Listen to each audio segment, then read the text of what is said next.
পাবেল কে এসছে আপনার সামনে পাবেল হ্যাঁ সাহেবের সঙ্গে নেই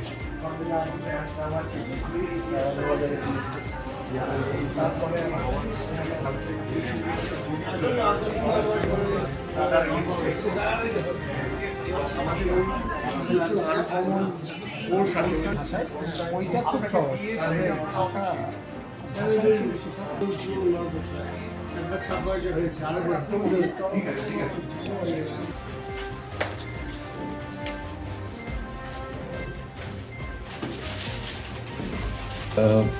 মরহুম জনাব মহিউদ্দিন সরকার সাহেবের এই যে দোয়ার মজলিস এবং স্মরণ সভা, এখানে মহিউদ্দিন সরকার সাহেবেরই আকর্ষণ। তার মতো কেন তার কথা আমরা আজকে বিশেষভাবে স্মরণ করব। সেই কিডনি ইনস্টিটিউটে গেলাম, তো তার পরের দিনকে দুদিন কি 3 দিন বাদ গেলাম এবং গিয়ে দেখলাম যে তাকে নিয়ে যাওয়ার চেষ্টা হচ্ছে RN Tagore হসপিটালে। তো সেটা সেই সময় তো আমি ছিলাম এবং RN Tagore হসপিটালে আমিও গেছিলাম, এখন নারায়ণার নাম হয়েছে, এবং তাকে ভর্তি করা হলো। আমি শেষ পর্যন্ত তাকে বেডে দিয়ে তারপর আসলাম। তখনও তার এক কথা, কলমে একটু দিয়ে দেবেন, লোকে যেন আমার জন্য দোয়া করে। তো এভাবেই তাকে আমি শেষ বিদায় জানিয়েছি জীবিত অবস্থা। আর তার সম্বন্ধে আলোচনা, তো সেটা আমরা ঠিক করেছিলাম গত শনিবার করব। তো আমি আমাদের সাইফুল্লাহ সাহেবকে বলতেই তিনি বললেন ঠিক আছে, আমরাও তাতে যোগ দেব, কারণ 2-3টে প্রোগ্রাম হলে সেটা একটু খাপছাড়া হয়ে যাবে। তাহলে কলম এবং আলিয়া সংস্কৃতি সংসদ একসাথে করলে ভালো। আমি সবসময় সহযোগিতায় বিশ্বাস করি, আমি বললাম ঠিক আছে।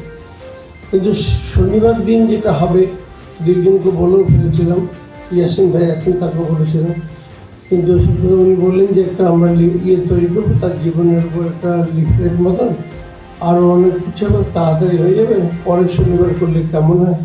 সেই হিসেবে আজকের এই শনিবারে আমরা এখানে মিলিত হয়েছি এবং যারা এসছেন তারা তাকে ভালোবেসে এসছেন।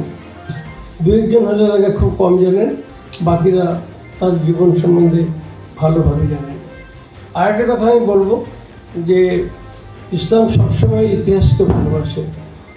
আর বলা হয় যে ইসলামের ইতিহাস যেটা আছে তা এত বেশি ইতিহাস প্রিয়, আমাদের যারা ইতিহাস লিখেছেন তারা আমাদের নবীজির জীবনীকে পুঙ্খানুপুঙ্খভাবে লিখেছেন, কোনো কথাই বাদ দেননি। আমরা সবসময় রাসূলুল্লাহর উপর দরুদ পড়ি, তাকে স্মরণ করি, তার জন্য আল্লাহর কাছে দোয়া করি, আল্লাহর আশীষ কামনা করি, কিন্তু তা বলে তার জীবনীকে ছেড়ে দিই না। তার জীবনীও আমাদের কাছে একই রকম অনুপ্রেরণার উৎস। তো কাজেই কারোর সম্বন্ধে আলোচনা করলে তাকে যে শুধু আমরা তার জান্নাত কামনা করবো, এখানে ছেড়ে দেবো এমন নয়। তার রাসূলুল্লাহর আদর্শ থেকে বুঝতে পারি যে তার জীবনী নিয়েও আমরা কথা বলব, অনুপ্রেরণা হাসিল করব। আজ এখানে অনেকে এসছেন, আমি দেখতে পাচ্ছি।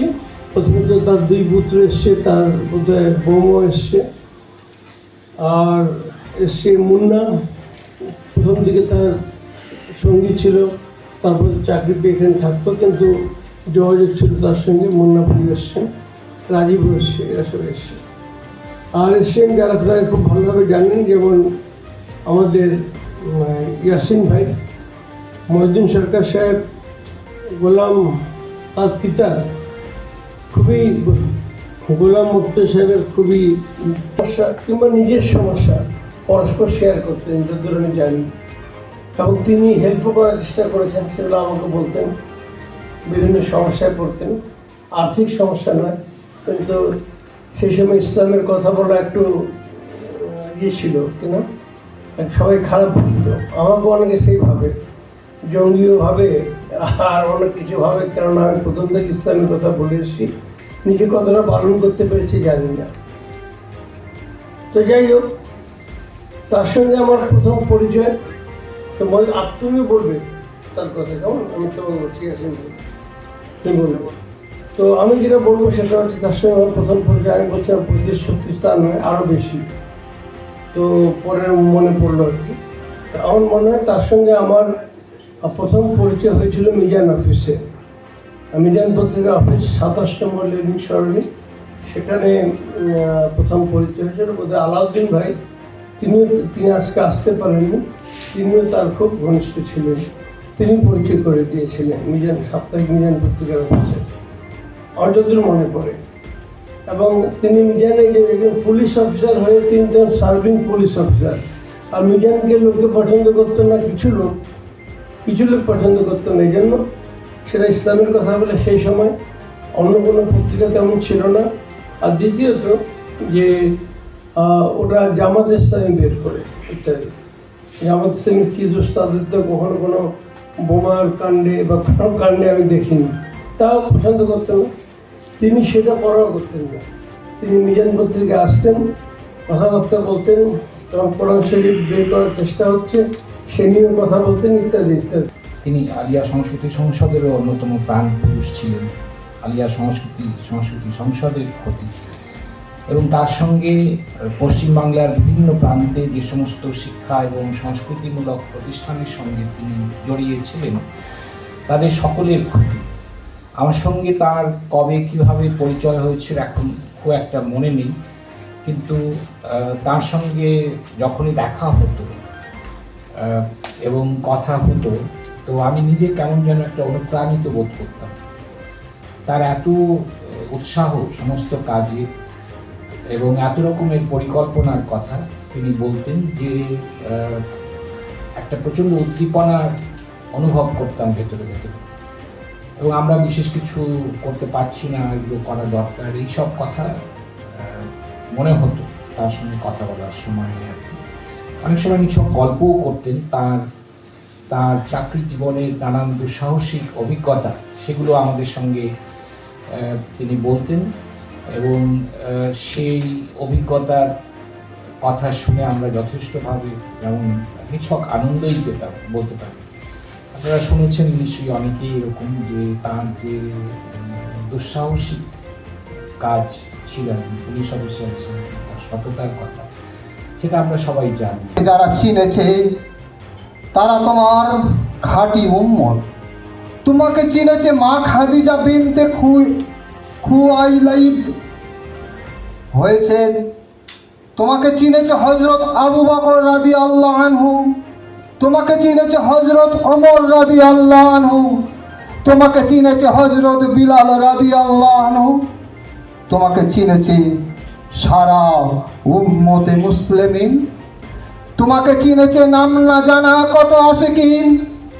আমিও তোমার আশিক হতে চাই, আমিও তোমাকে ভালোবাসতে চাই।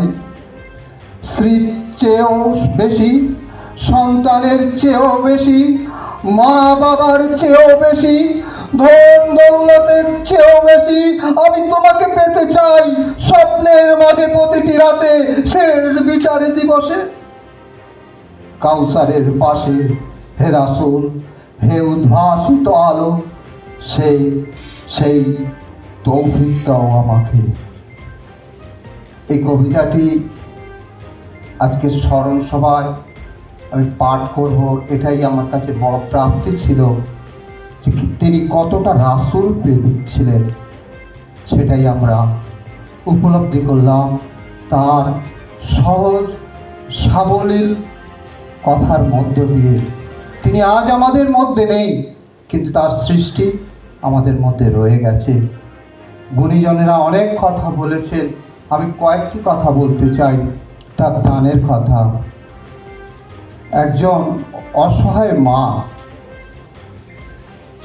তার মেয়ের বিয়ে হবে, তার জন্য দ্বারস্থ হয়েছেন মহিউদ্দিন সরকারের কাছে। আমাদেরই গ্রামেই বাড়ি, মহিলাকে আমি চিনতাম না, হঠাৎ একদিন এসে হাজির আমার বাড়িতে। আমাকে খোঁজাখুঁজি করা হচ্ছে যে মাস্টারমশাই কোথায় আছেন। আমি পেশায় শিক্ষকতা করি, যাই হোক, তো মাস্টারমশাই কোথায় আছেন, আমরা স্যারকে পেতে চাই, একটু দেখা করব। তো আমার স্ত্রী বললেন যে অমুক গ্রামের মহিলা এসেছিলেন তোমার সঙ্গে দেখা করবে বলে, তা আমার সঙ্গে দেখা হয়নি। মহিলা আর একদিন এলেন, এসে দেখা করলেন, বললেন তার চিঠি চাপাটে নিয়ে যে পঞ্চায়েতের কাগজ ইত্যাদি ইত্যাদি দিয়ে বললেন যে আপনাকে একটু সহযোগিতা করতে হবে। বারুইপুরের স্যারকে আপনার কথা উনি বলছিলেন যে ওর চিঠি নিয়ে আসো। কেন? যে সহযোগিতা যে তোমাকে করব সেটা তুমি পঞ্চায়েতের সমস্ত কিছু রেফারেন্স নিয়ে গেছো, অথচ আমার জন্য কেন?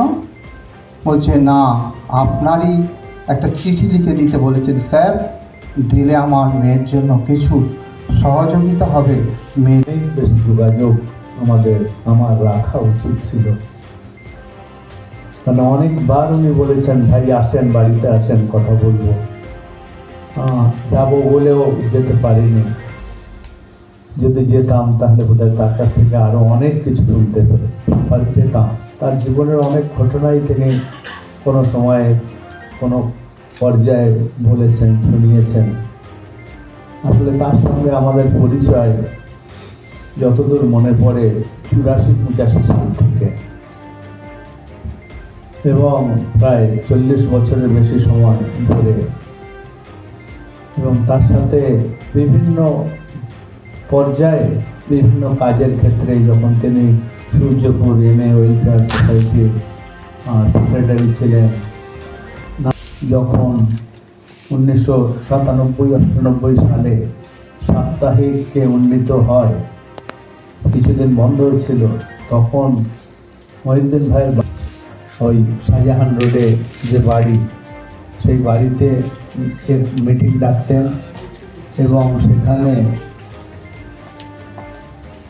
উনি অতিথি আপ্যায়ন খুবই ছিলেন, আমাদেরকে খুবই খাতির করতেন, খাওয়া দাওয়ার খুবই ব্যবস্থা করতেন। তো আসলে যে কথা আলাদা করে বলার বোধহয় খুব দরকার নেই, যে কথাটা মনিরুল ইসলাম এবং তাজুল ইসলাম বললেন, যে কেউ কোনো কথা নিয়ে গেলে, কাজ নিয়ে গেলে তিনি তার জন্য কীভাবে করা যায় সেটা তিনি সবসময় চেষ্টা করতেন এবং করে তবে ছাড়। বিশেষ করে গ্রাম বাংলায় তো তারা কখনো অনলাইন, যখন কোভিড হয়েছিল তখন আমার আব্বার মৃত্যু হয়েছিল, সেই এরকম আরও কয়েকজন গুণী মানুষের মৃত্যু হয়, তারা অনলাইনে স্মৃতিচারণার ব্যবস্থা করেছিলেন। আমি সেই জন্য আমার পরিবার আলিয়া সংস্কৃতি সংসদের কাছে খুবই কৃতজ্ঞ। আমরা খুবই কৃতজ্ঞ এই জন্য যে তার সম্পর্কে সবারই খুব স্বচ্ছ ধারণা ছিল না, ধারণা অনেকের ছিল, স্বচ্ছ ধারণা, তাকে চেনা কঠিন ছিল, অনেকে তাকে ভুল বুঝেছেন। কলম পত্রিকায় আমরা দেখেছি তার সাক্ষাৎকার, তার কথা খুব বড় বড় করে প্রথম পাতায় ছাপা হতো। মহিউদ্দিন চাচার সঙ্গে আমার দীর্ঘদিনের সম্পর্ক, যেটা বললেন আহমদ হাসান ইমরান সাহেব, সম্পর্কটা অ্যাকচুয়ালি আমার আব্বার সঙ্গে, কারণ আমি তো বয়োকনিষ্ঠ। পরবর্তীকালে আমি ওনার বাড়িতে যাতায়াত শুরু করি, তখন তো ছেলেরা বাড়িতে তাদের কর্মব্যস্ততা এত যে তাদের সঙ্গে আমাদের দেখা সাক্ষাৎ হওয়া খুব কঠিন ছিল। চাচিমার সঙ্গে দেখা হতো, চাচিমা খুব ভালোবাসতেন। আগের চাচিমা যিনি ছিলেন, তিনি থাকা অবস্থায় আমি আব্বার সঙ্গে গেছি। একটা ঘটনা ঘটেছিল, আমার আব্বা যখন সভা করতে যেতেন, সভাগুলো সাধারণত রাত্রের দিকে হতো, খুব ব্যস্ততা থাকতো, ওনার যাবার সময় খুব ব্যস্ততা থাকতো। উনি খুব তাড়াতাড়ি মহিউদ্দিন চাচার সঙ্গে দেখা করে বলতেন যে তোমার সঙ্গে দেখা করে মাগরিবের নামাজ পড়ি আমি বেরিয়ে যাব, আমার ক্যানিংয়ে আছে, কি ফুলতলিতে আছে, কি পাথর প্রতিমায় আছে, কি ডায়মন্ড হারবারে আছে, এরকম ওই রাস্তা দিয়ে যেতে হবে। তো একদিন উনি নামাজ পড়েই চলে যাচ্ছেন, আগের চাচিমা। তো বলছেন ভাই আপনি কিছু খেয়ে যান? বলছেন না আমি খাবো না, আমি চলে যাচ্ছি, আমার খুব তাড়া আছে। তখন উনি একটু হালকা হাসি হেসে বললেন, পুলিশের বাড়ি বলে কি আপনি খাবেন না? তো বলছেন, ও তুমি এই কথা বললে, তাহলে তো কিছু খেতেই হয়, দাও একটা কিছু বিস্কুট বা কিছু একটা দাও, আমি খেয়ে তবে যাব। পত্রিকায় আমি লেখালেখি করতাম এক সময় বেশি। তিনি আমার লেখা পড়েছেন, পড়তেন। কারণ আমি জানতে পেরেছিলাম যখন প্রায় বছর 5 আগে তার সঙ্গে সামনাসামনি দেখা হয়েছিল, কথা হয়েছিল তার বাড়িতেই। তো তিনি আমাকে বললেন যে আপনার লেখা আমি জানি, আপনাকে চিনি আমি। মহিউদ্দিন সাহেব সম্বন্ধে আমি খুব বেশি বলতে পারবো না, কারণ তার সঙ্গে আমার বয়সের এবং কর্মজগতের পার্থক্য অনেকটাই।